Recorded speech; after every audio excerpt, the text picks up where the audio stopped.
Que el Señor les bendiga, mis hermanos. Buenas noches. Soy el pastor Gustavo Carrillo y en esta oportunidad me acerco a ustedes para motivarle una vez más a leer la palabra de Dios. Entendemos que la palabra de Dios es buena, perfecta. La palabra de Dios nos va a bendecir. La palabra de Dios es la voz de Dios hablando a nuestras vidas. Mis hermanos, en esta noche pues estamos contentos de saber que tenemos la palabra a nuestra disposición y poderla leer cuando nosotros querramos, como la queremos leer.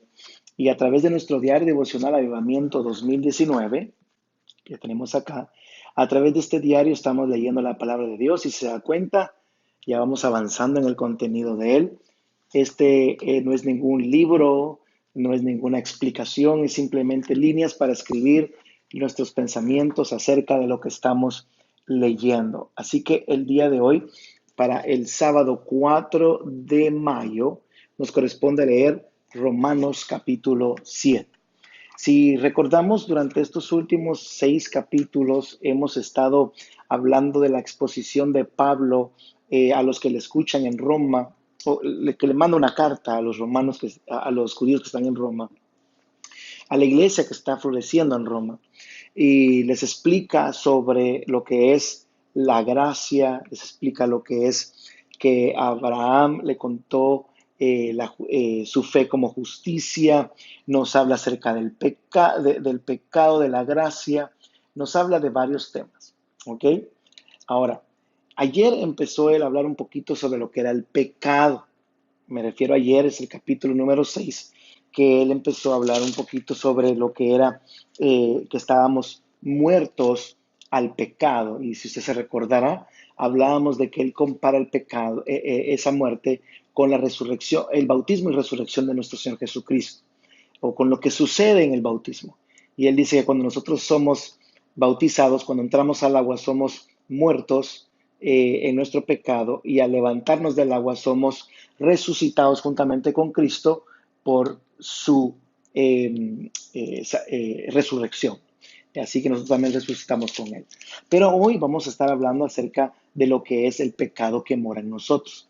Primero, Pablo empieza a explicar una analogía que es bien interesante, que me gustaría que la compartamos. Y en el capítulo 7 del 1 al 6 nos da esta analogía. Y esta analogía es sobre el matrimonio. Y él dice, mis hermanos, les dice, yo estoy hablando con gente que sabe de la ley. Y les dice, la mujer cuando está casada está sujeta a su esposo. Pero cuando éste muere, la mujer es libre de esa ley que le aplican por estar casada con este hombre. O sea, la ley dice, usted no puede hacer nada, no se puede casar, no se puede enamorar hasta que su esposo muera. Entonces, al morir, usted es libre de eso, dice aquí la palabra. Entonces, a la hora de ser libre, dice el versículo número 3, dice, cuando es libre, entonces ella puede unirse a otro marido y así no adultera. Vea cómo está la situación acá. Y él lo está diciendo para mostrar, luego compara eso con nuestras vidas y la ley. Y dice que cuando nosotros estamos en la carne, o mejor dicho, cuando estamos en la ley, estamos casados con la ley en la carne. Entonces tenemos que cumplir conforme a lo que la ley nos estipula. Pero cuando morimos en Cristo, morimos a la ley. Oiga esto. Entonces estamos libres ahora para podernos unir sin adulterar a otra persona, en este caso a nuestro Señor Jesucristo. Y eso es lo que Él muestra en ese lugar. Ahora, como ya introdujo el tema de la muerte, de la carne, del pecado, entonces ahora menciona Él en el versículo 7 en adelante, hasta el final del capítulo, Él menciona el pecado que mora en nosotros. Entonces ahora da una explicación. Ya Él terminó de hablar acerca de la gracia, de la salvación por justicia, por fe. Entonces ahora Él empieza a explicar lo que es el pecado, hablándolo dentro de nosotros. Y claro, es un trabaleguas que él habla aquí, pero vamos a tratar de explicárselo para que usted tenga un poquito de noción de lo que él está diciendo aquí. Él repite varias veces lo mismo, pero lo que él está diciendo acá, cuando empieza en este segmento, el versículo 7, les dice, mis hermanos, ¿es la ley pecado? Y él mismo se contesta, dice, claro que no. Porque, ahora, ¿por qué no es pecado la ley? Recuérdese que él está hablando acerca de que cuando muere la carne, ¿verdad? Muere la ley. Entonces él está explicando ahora eso. Miren mis hermanos, el pecado no es la ley, dice él, pero la ley nos muestra el pecado. Y ahí mismo él explica en el versículo 7, dice, yo conocí el pecado por la ley. Y entonces eso entra en un término muy especial. Mire, por ejemplo, si nosotros aquí en Estados Unidos, en cualquier parte del mundo, pero estamos aquí en Estados Unidos, y no hubiera una ley de respetar la luz roja, por ejemplo, que se dijera, la luz roja está ahí para que usted pare si usted quiere, pero usted puede seguir, nadie le va a decir nada. La pregunta es que si yo me paso ese semáforo en color rojo, ¿habrá alguien que me pueda acusar de haber hecho lo malo? No, porque no hay ley sobre eso. Pero cuando hay una ley que dice, si usted se lo pasa, usted es culpable, entonces al yo pasarme tener un accidente o el policía me atrapa, yo no me puedo escapar porque me crucé la calle en un semáforo cuando estaba en rojo.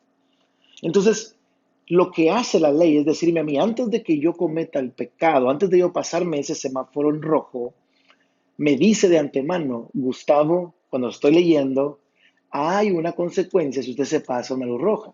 Entonces ahora yo conocí el pecado ahí. No sé si me explico. Entonces al leer yo, sin haber agarrado un carro siquiera, sin haber manejado o guiado un automóvil, yo ya sé que si yo cruzo, vendrá un pecado a mi vida y yo estaré culpable de pecado. Entonces eso es lo que él está diciendo. Por medio de la ley se nos introdujo el pecado. Él mismo dice ahí, por ejemplo, la codicia, dice la ley dice, no codiciarás. Pero como yo la leo, aunque nunca haya codiciado, ahora la codicia entra en mí, mi carne, porque ahora yo conozco la ley dice, si usted miente, usted es culpable. Entonces yo nunca he mentido, pero dentro de mí está, si yo miento, soy culpable, si yo miento, soy culpable. Entonces el enemigo, ahí empieza una traga lenguas a decir, él dice que el enemigo utiliza ese pecado para engañarlo a uno. Y cuando uno comete el pecado, uno entonces se da cuenta de que la ley fue la que lo produjo dentro de nosotros. Entonces él empieza a decir, por ejemplo, en el versículo 15, lo repite dos veces, dice, porque lo que hago no lo entiendo, porque no hago lo que quiero, sino lo que aborrezco. Eso hago. Y si lo que no quiero, esto hago, apruebo la ley que es buena. Entonces, él está diciendo que dentro de nosotros hay algo que fue implantado. Si yo, por ejemplo, nunca hubiera sabido que tocar un tomacorrientes me daría un corte eléctrico, me podría quemar mi dedo, si nunca lo supiera, entonces nunca estaría en pecado.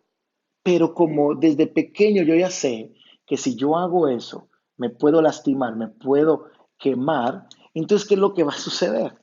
Dentro de mí ya estoy, si hago eso voy a pecar, si hago eso voy a pecar, si hago eso voy a fallar. Y eso es lo que el enemigo utiliza, nuestra carne, para hacernos pecar. De hecho, él más dice al final, que es mi versículo, de una vez se lo leo, el versículo 26 dice, eh, mejor dicho, el versículo 24 dice, miserable de mí, ¿quién me librará de este cuerpo de muerte? Gracias doy al Señor Jesucristo, Señor nuestro, así que asimismo en la mente sirvo a la ley de Dios, mas con la carne a la ley del pecado. Mire qué interesante. Él dice, ¿quién me va a librar de este cuerpo? En otras palabras, es ahí donde yo peco, en el cuerpo. Tengo la mente de Cristo, pienso que no lo debo hacer, lo sé en mi mente, pero dentro de mí, mi cuerpo, mis miembros quieren hacer lo malo. Entonces, mientras que estemos en la tierra, nuestro cuerpo desea hacer lo malo, desea pecar.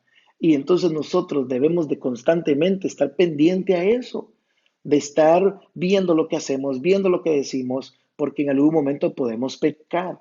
Pero más adelante vamos a ver Pablo explicando un poquito más sobre esto, pero él nos está introduciendo este término para que entendamos que es la carne la que quiere pecar.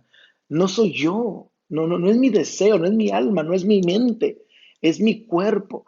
Entonces cuando yo muero al pecado, muero en mi cuerpo a ese pecado.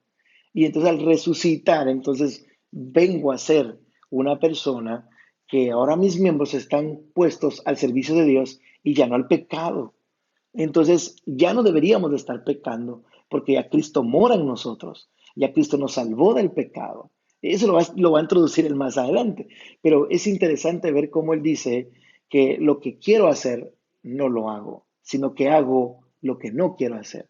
Porque somos motivados por la carne a pecar. Pero como yo sé qué es el pecado, porque la ley me lo introdujo, porque la regla me lo está introduciendo. Por eso nosotros debemos de siempre recordar que la ley no es el problema. La ley nos ayuda a entender cuál es el pecado. No podemos desechar la ley y decir la ley de Moisés. Nosotros los cristianos de hoy en día no tenemos que leerla. Al contrario, nos dice que está mal y eso nos ayuda a nosotros a prevenir y a no hacerlo, porque no queremos mostrar o presentar nuestros cuerpos, nuestros miembros al pecado. Así que espero que hayan por lo menos entendido un poquito este trabalenguas que Pablo menciona en este capítulo, pero lo que él está tratando de decir es que es nuestra carne la que desea pecar, porque la ley nos enseñó en nuestra mente a pecar, ¿verdad? Pero Cristo nos libró de eso, estamos muertos en nuestro cuerpo, estamos muertos en Cristo Jesús espiritualmente y vamos a resucitar en una nueva vida para la gloria y la honra del Señor. Que tengan una feliz noche, mis hermanos. No se pierdan el día de mañana. Vamos a estar en el 870 de la primera avenida de la ciudad de West Haven, Connecticut, a las 3 de la tarde, en un servicio muy especial. Mire, estamos hablando de embellecer a la novia en este año del avivamiento. Tenemos que embellecer a la novia. Tenemos que ver qué es lo que está sucediendo con la novia. Hemos hablado quién es la novia, hemos hablado quién es el novio y hemos hablado cuando la novia visita la casa del novio.